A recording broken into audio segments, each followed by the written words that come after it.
Madame, Monsieur, bonjour et bienvenue à cette édition à la une de l'information. Aujourd'hui, campagne d'évangélisation à la commune de Koumassi à Abidjan au cœur de Célébrons Jésus. Plus de détails dans ce journal. Le président Abdel Fattah al-Sisi promet une protection des chrétiens égyptiens lors d'une rencontre avec des évangéliques américains. Agrobusiness, le gouvernement ivoirien invite les établissements financiers à une collaboration forte et sincère. Et puis la justice belge a procédé à la libération sous condition de Puigdemont et ses conseillers. Vous faites bien de vous informer sur La Voix Sainte TV. La place Inch'Allah de Koumassi à Abidjan a abrité la campagne d'évangélisation dénommée Célébrons Jésus. Elle est le fruit de la mission évangélique Buisson Ardon, conduite conjointement par le couple Adebayor Ademedji. Notons que des moments de célébration suivis de multiples conversions, de délivrance et de guérison y ont été enregistrés. Martial Kwasi. Les 1er, 2, 3 novembre 2017, la place Inch'Allah de Koumassi a accueilli du beau monde. Motif, il s'y tenait la campagne d'évangélisation dénommée Célébrons Jésus, organisée par la mission évangélique à Buisson Ardent. Selon le bishop Okou Gervin, un des orateurs de la dite campagne, la commune de Koumassi, à l'instar des autres communes de la ville d'Abidjan, a été aussi confrontée aux dures réalités de la crise post-électorale de 2011. Mais avec l'aide du Seigneur Jésus, elle refait peau neuve. À cet effet, il était impérieux pour Koumassi de témoigner sa reconnaissance à l'Éternel à l'approche de la fin de l'année 2017.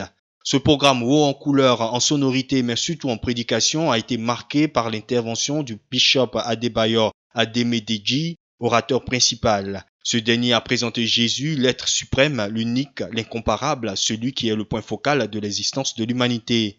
Invitant à cet effet la population de Côte d'Ivoire en général et de la commune de Koumassi en particulier, à célébrer Jésus et également à faire de lui son compagnon de route.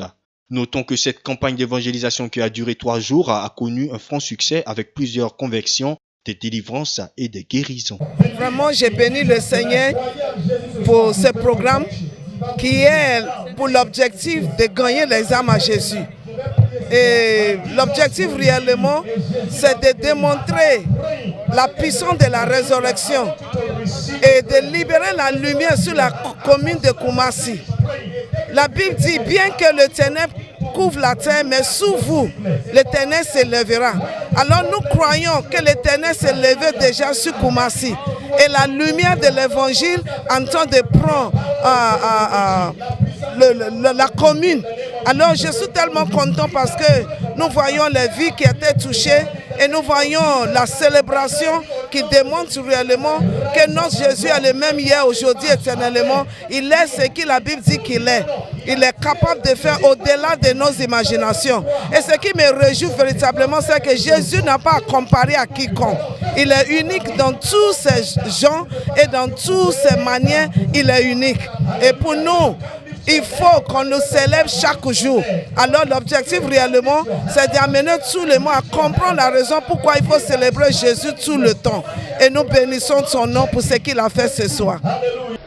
Une délégation de responsables évangéliques aux États-Unis a rencontré le président égyptien Abdel Fattah al-Sisi au palais présidentiel au Caire. Le président Sisi a rassuré ses hôtes américains sur le fait que l'Égypte soit déterminée à donner aux chrétiens les mêmes privilèges que les Égyptiens vivant sur ce territoire. On en sait plus avec Estelle Trayo. La rencontre entre la délégation des dirigeants évangéliques des États-Unis et le président égyptien Abdel Fattah al-Sisi, qui devait se tenir sur 1 heure, est allée bien au-delà. Elle a duré 3 heures. Le pasteur Tony Perkins a traduit toute sa joie pour cette rencontre. Il a affirmé que le gouvernement égyptien est aussi préoccupé de la sécurité des chrétiens évangéliques. Le pasteur a rapporté que pour le président Sisi, le gouvernement travaille à éradiquer le terrorisme en Égypte. Pour le président, les chrétiens ne sont pas des citoyens de seconde zone. Nous ne voulons pas penser à eux en tant que chrétiens ou musulmans. Nous voulons penser à eux comme Égyptiens.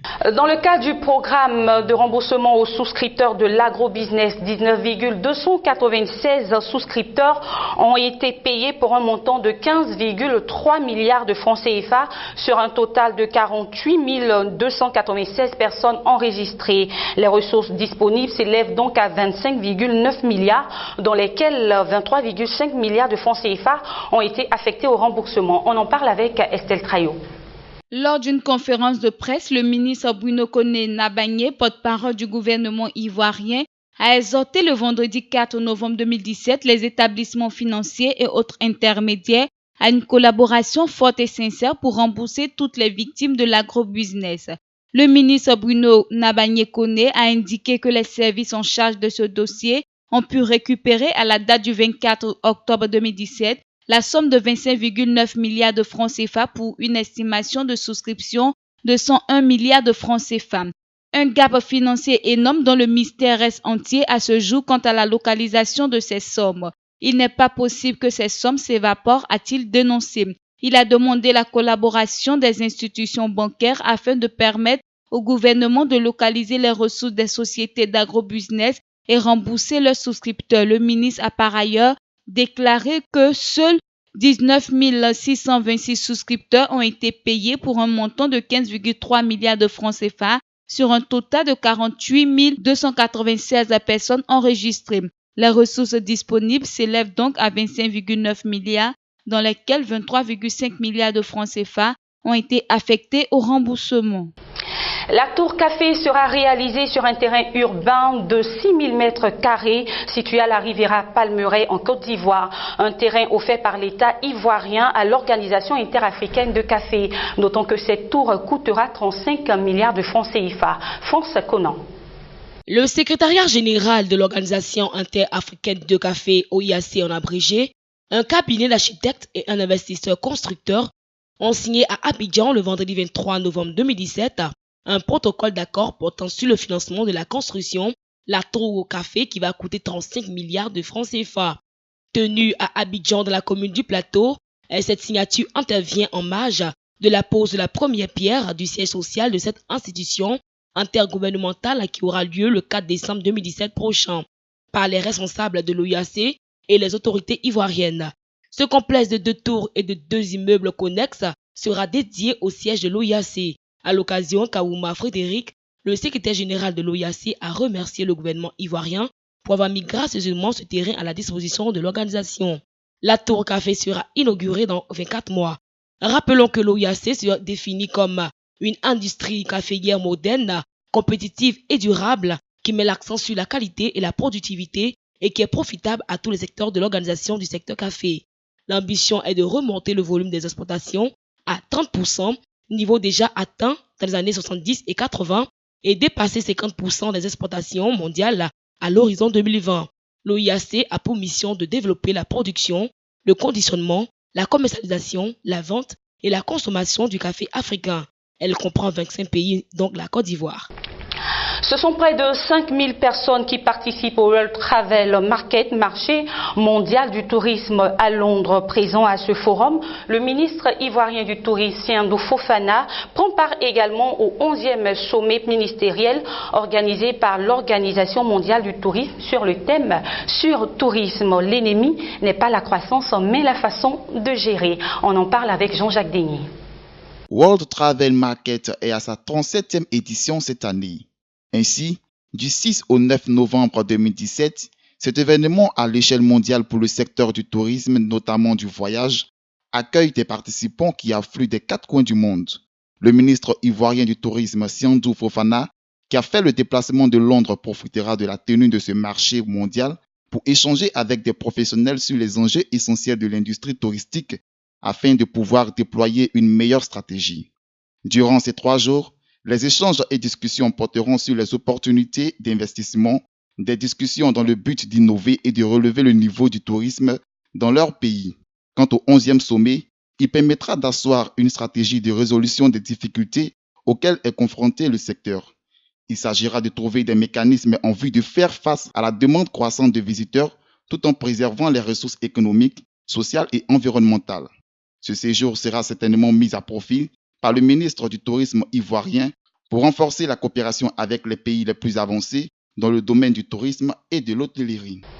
En sport à présent, fin de la 30e édition du Tour du Faso ce dimanche 5 novembre 2017 avec la victoire du classement général du Marocain Saladin Mourni en 31h25 secondes. En série, son analyse. La 30e édition du Tour du Faso a pris fin ce dimanche 5 novembre 2017. À cet effet, le Marocain Salaheddine Emraouni, avec ses 31h25 et 56 secondes, qui totalise au classement général, remporte la 30e édition du Tour du Faso.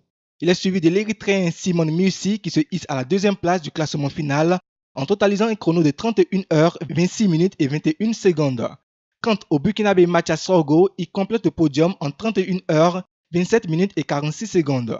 Ce tour qui s'est achevé lors de la 10e étape disputée entre Corsimoro et la capitale du Burkina Faso Ouagadougou a vu l'Allemand Benjamin Stoder s'imposer en 2h38 et 47 secondes. L'Allemand conclut ainsi son tour avec 5 succès d'étape. Direction le Texas à présent où un homme a ouvert le feu ce dimanche 5 novembre 2017, tuant ainsi 26 personnes en plein service aux États-Unis. Cette tuerie intervient 5 semaines après celle de Las Vegas. Au lendemain de cette fusillade, le président américain Donald Trump se prononce. Dans la matinée du dimanche 5 novembre 2017, une fusillade a fait 26 morts. Un jeune homme blanc âgé d'une vingtaine d'années, tout de noir vêtu, armé d'un fusil d'assaut et portant un gilet pare-balles, a ouvert le feu sur la First Baptist Church de Sutherland Springs, un hameau rural du Texas de 400 habitants, ont rapporté les autorités locales. Le président américain Donald Trump a estimé lundi 6 novembre 2017 que la fusillade meurtrière qui a eu lieu au Texas ne posait pas la question de l'encadrement des armes, mais celle de la santé mentale de son auteur. La santé mentale est le problème des Américains. Ce n'est pas une question liée aux armes, a-t-il déclaré à l'occasion d'une conférence de presse commune avec le premier ministre japonais Shinzo Abe à Tokyo. Ainsi, le président américain Donald Trump a qualifié le tueur d'homme dérangé qui a eu beaucoup de problèmes pendant longtemps. Le président américain a ajouté par ailleurs que beaucoup de problèmes liés à la santé mentale aux États-Unis comme dans d'autres pays du monde. C'était un commentaire signé Estelle Traillot. S'étant eux-mêmes livrés à la police belge ce dimanche 5 novembre 2017, le président catalan destitué Carlos Puigdemont et ses 4 conseillers ont été libérés sans caution, mais sous condition, en attendant la procédure à venir. On en parle avec Martial Kwasi. Carles Puigdemont et les 4 autres anciens membres du gouvernement de la Généralité de Catalogne sont repartis libres peu avant minuit, dimanche 6 octobre 2017, du palais de justice de Bruxelles. Le juge d'instruction qui les a entendus successivement a décidé de les placer en liberté conditionnelle, donc de mettre fin à la garde à vue entamée lorsque les 5 hommes s'étaient présentés au siège de la police judiciaire fédérale. Ainsi, Carles Puigdemont et les 4 autres conseillers catalans doivent respecter 3 conditions pour éviter une arrestation immédiate. Il leur faut résider à une adresse fixe et identifiée. Ils doivent se présenter personnellement pour toutes les étapes de la procédure ou sur simple convocation. Ils ont par ailleurs interdiction de quitter le territoire belge sans l'accord du juge d'instruction. Destitué par le leader conservateur espagnol Mariano Rajoy, considéré par Madrid comme un homme en fuite qui cherche à se soustraire à la justice espagnole, Carles Puigdemont compte bien cependant redorer son blason et concourir comme candidat aux législatives catalanes anticipées du 21 décembre prochain. Et c'est la fin de cette édition que j'ai pris beaucoup de bonheur à vous présenter. On se retrouve très bientôt. Dieu vous garde.